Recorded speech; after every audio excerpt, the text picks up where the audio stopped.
as per our routine, আমাদের যে routine দৈনন্দিন যে রুটিন আছে সেই রুটিন অনুযায়ী আজকের যে ক্লাসটা আমাদের সেই ক্লাসটা হচ্ছে প্যাথোলজি। প্যাথোলজিটা আমরা এর আগে কয়েকটা ক্লাস করেছি। আমি একটু পুরনো জিনিসটা ঝালিয়ে নিতে চাইছি যে প্যাথোলজিটা আমরা পড়ব কেন। তা প্যাথোলজি জিনিসটা কি? আমরা প্যাথোলজিকে জানতে গেলে আমাদের আরেকটা সাবজেক্ট জানতে হয়, সেটা হচ্ছে ফিজিওলজি। ফিজিওলজি কথাটা মানে হচ্ছে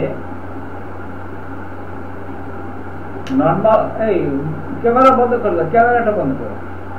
ফিজিওলজির কথাটা মানে হচ্ছে normal function of the body, আর প্যাথোলজি কথার মানে হচ্ছে abnormal function of the body. তবে একটা হচ্ছে নর্মাল ফাংশন, অর্থাৎ আমাদের বডির যে ফাংশনটা নর্মাল হওয়ার কথা সেরকম নর্মাল যে ফাংশনটা হবে সেইটাকে বলা হয় ফিজিওলজি। আর কোনো অসুখ রোগ হলে তার যে অ্যাবনর্মাল কন্ডিশনগুলো হয় সেই অ্যাবনর্মাল কন্ডিশনগুলো হলে তার বডিতে কিছু অ্যাবনর্মাল ফাংশন, তবে অ্যাবনর্মাল ফাংশন নিয়ে যে শাস্ত্রে আলোচনা হয় তাকে বলা হয় প্যাথোলজি। তবে প্যাথোস কথার মানে হচ্ছে সাফারিং। প্যাথোস কথার মানে হচ্ছে সাফারিং। লজি কথার মানে হচ্ছে জ্ঞান বা বিজ্ঞান। এবার জ্ঞান আর বিজ্ঞানের মধ্যে ফারাকটা হচ্ছে জ্ঞান হচ্ছে জ্ঞান আর বিজ্ঞান হচ্ছে বিশেষ জ্ঞান। তাহলে যেখানে বিশেষ জ্ঞান থাকে সেটা হচ্ছে বিজ্ঞান। তা এই বিজ্ঞান, তবে প্যাথোলজি একটা বিজ্ঞান। এবার সেই বিজ্ঞানে কি আলোচনা হয়? আলোচনাটা হয় রোগ তত্ত্ব নিয়ে, নিদান তত্ত্ব। অর্থাৎ রোগ হলে সেখানে তার যে ফিজিক্যাল মেন্টাল যে পরিবর্তনগুলো হয়, কিরকম পরিবর্তন হয় সেটা নিয়ে আলোচনা। এবার রোগ, ডিজিজ, তাহলে মডার্ন সায়েন্সের ভাষায় তাহলে অ্যাবনর্মাল কন্ডিশন, অ্যাবনর্মাল ফাংশন যেগুলো হয় সেটাই হচ্ছে রোগ। আর আমরা যেহেতু হোমিওপ্যাথি চর্চা করি, হোমিওপ্যাথিটা হচ্ছে যে তার একটা নিজস্ব ফিলোসফি আছে, একটা ফিলোসফি কার উপরে বেস করে ফিলোসফিটা, সেটা হচ্ছে Organon of medicine. Organon of মেডিসিনের উপরে ভিত্তি করে তার একটা দর্শন আছে, সেই দর্শনটা হচ্ছে হোমিওপ্যাথি দর্শন। তা এই হোমিওপ্যাথি দর্শনে রোগটাকে কিন্তু অন্যভাবে বলা হচ্ছে। হোমিওপ্যাথি দর্শন অনুযায়ী যে রোগ হচ্ছে পেশেন্ট অ্যাজ এ হোল, সামগ্রিকভাবে রোগী তার, অর্থাৎ পেশেন্ট বলতে আমরা কি বোঝাই? আমরা জানি যে আমাদের হোমিওপ্যাথিক ফিলোসফি অনুযায়ী হিউম্যান বডিটা কন্ট্রোল করে কে? একটা ইনভিজিবল ফোর্স, একটা অদৃশ্য শক্তি। সেই শক্তিটা কোনো কারণে যদি ডিসঅর্ডার হয়, ডিসব্যালেন্স হয়, সেটাকে বলা হয় রোগ। অর্থাৎ পেশেন্ট অ্যাজ এ হোল, টোটালিটির ওপরে সে অসুস্থ। আর মডার্ন সায়েন্স বা অ্যালোপ্যাথি সায়েন্স অনুযায়ী রোগটা হচ্ছে তার abnormal function of the body.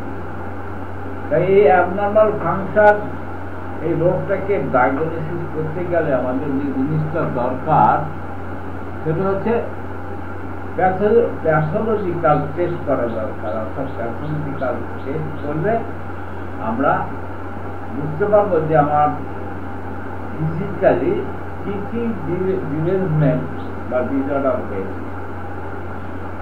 Pathology থেকে আমরা এটা জানি। এবার হচ্ছে আমরা একটু অন্যরকম দৃষ্টিকোণ থেকে পড়াশোনাটা করব। অ্যালোপ্যাথি চিকিৎসকরাও কিন্তু প্যাথোলজি পড়ে, তাদের কোর্সের মধ্যে প্যাথোলজি আছে। আয়ুর্বেদিক কোর্সের মধ্যেও প্যাথোলজি আছে, ইউনানি কোর্সের মধ্যেও প্যাথোলজি আছে, হোমিওপ্যাথিক কোর্সের মধ্যেও প্যাথোলজি আছে। তা আমরা যেহেতু টোটালিটি অফ সিমটমসের বেসিসে চিকিৎসা করি, তাহলে আমাদের কি প্যাথোলজির প্রয়োজন আছে? একটা বিশাল প্রশ্ন যে আমাদের কি প্যাথোলজি দরকার আছে, প্যাথোলজি কেন আমরা করছি না? আমরা চিকিৎসা করবো টোটালিটি অফ সিমটমসের বেসিসে, তাহলে আমাদের মেটেরিয়া মেডিকা পড়লেই হবে, অর্গান অফ মেডিসিন পড়লেই হবে, আর কিছু পড়ার দরকার নেই। আমি আগের ক্লাসগুলোতে বলেছিলাম যে ভারতবর্ষ না, গোটা পৃথিবীতে যারা হোমিওপ্যাথি সাকসেস হয়েছে তারা all are converted from allopathy. All are converted from allopathy থেকে যারা কনভার্টেড হয়ে এসেছে তাদের মধ্যে কিন্তু একটা জিনিস লক্ষ্য করা গেছে, তারাই বেশি হোমিওপ্যাথিতে সাকসেসফুল হয়েছে। তা এটা কারণটা হচ্ছে তারা অ্যালোপ্যাথ চিকিৎসকরা যেভাবে বডিকে চেনে, যেভাবে তার ফাংশনটা, বডি ফাংশনগুলো জানে, হোমিওপ্যাথিকরা কিন্তু সেইভাবে জানে না। আমরা যখন পড়াশোনা করেছি আমাদেরও কিন্তু অ্যানাটমি পড়া হয়েছে, ফিজিওলজি পড়েছি, সার্জারি পড়েছি, গাইনোকোলজি পড়েছি, মেডিকেল জুরিসপ্রুডেন্স পড়েছি, হাইজিন পড়েছি। এমবিবিএস কোর্সের যে সাবজেক্টগুলো ছিল বা আছে আমাদেরও কিন্তু সেই কোর্সগুলো পড়ানো হয়েছে। আমরা কিন্তু আমাদের এমবিবিএস কোর্সের যে সমস্ত সাবজেক্ট, যে সমস্ত রাইটার, যে সমস্ত অথরের লেখা বইপত্র তারা পড়াশোনা করে এমবিবিএস মানে মেডিকেল স্টুডেন্টরা, আমরা যারা হোমিওপ্যাথি পড়তাম আমরাও কিন্তু সেই একই অথরের একই লেখকের বই পড়তাম। তবুও ওদের সঙ্গে আমাদের পার্থক্যটা কি? পার্থক্যটা হচ্ছে আমাদের টার্গেট ছিল যে আমরা তো টোটালিটির উপর বেস করে আমরা প্র্যাকটিস করব।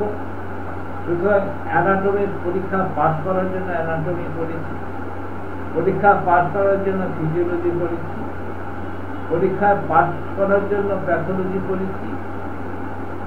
তা এই সমস্তগুলো শুধু আমরা পরীক্ষা পাস করার জন্য। আর এমবিবিএস এর স্টুডেন্টরা কি করে, তাদের কিন্তু যেহেতু এই অর্গানিজম সম্বন্ধে লক্ষ্যদর্পণে তাদের জ্ঞান থাকা দরকার, কারণ তাদের ডিজিজ ডায়াগনোসিস করে মেডিসিন সাজেস্ট করতে হয়, তারা কিন্তু সেটা গভীরভাবে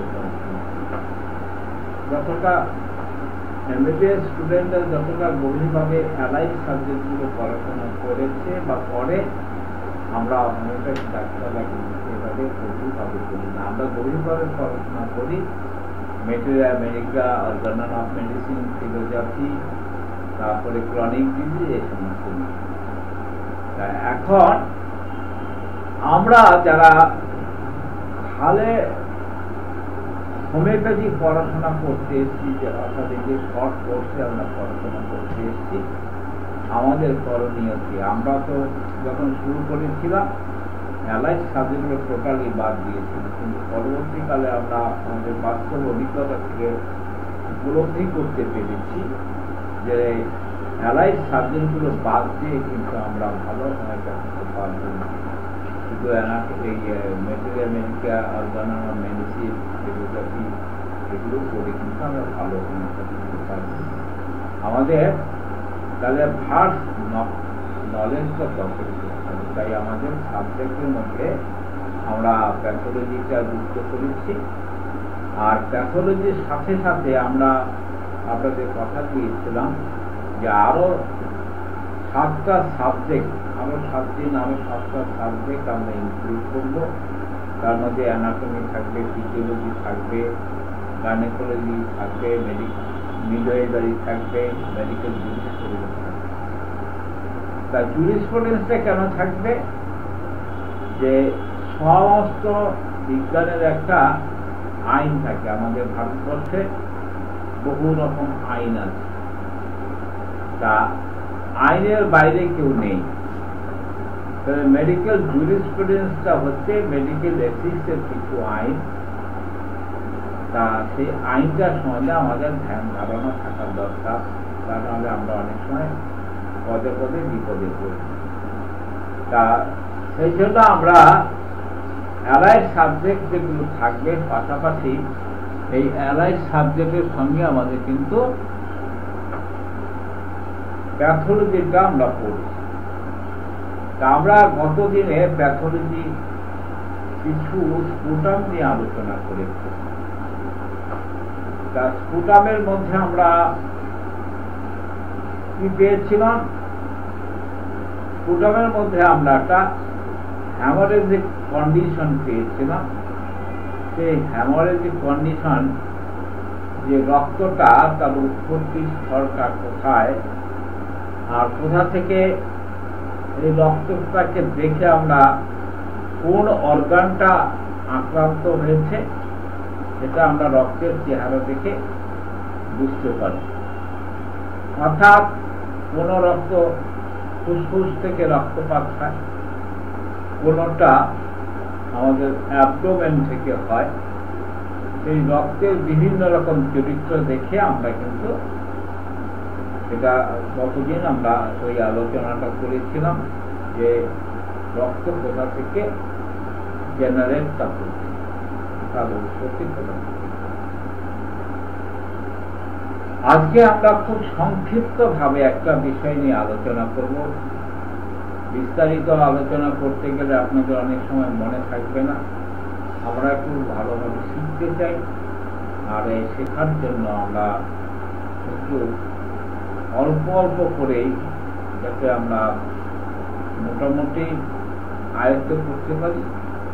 কারণ একসঙ্গে অনেকগুলো কিছু থাকলে যে আমাদের টোটাল বিষয়টা যেহেতু আননোন, তা সেখানে আমরা এটাকে মনে রাখতে পারবো না। তাই খুব সংক্ষেপে আমরা আজকে যে আলোচনাটা হবে, খুব সংক্ষিপ্ত আলোচনা। এই কফ পরীক্ষার রিপোর্ট নিয়ে আমরা পর্যালোচনা করব এবং সেটা আমরা বিশ্লেষণ করব। কফ পরীক্ষা আমরা স্পুটাম অনেকদিন আমাদের ক্লাস হলো, কফ স্পুটাম নিয়ে ক্লাস হলো অনেকদিন, আরো 5 দিন ক্লাস করবো স্পুটাম নিয়ে। তা এই স্পুটাম বা কফ পরীক্ষার রিপোর্ট নিয়ে আমরা তার পর্যালোচনা করব এবং সেটা বিশ্লেষণ করব।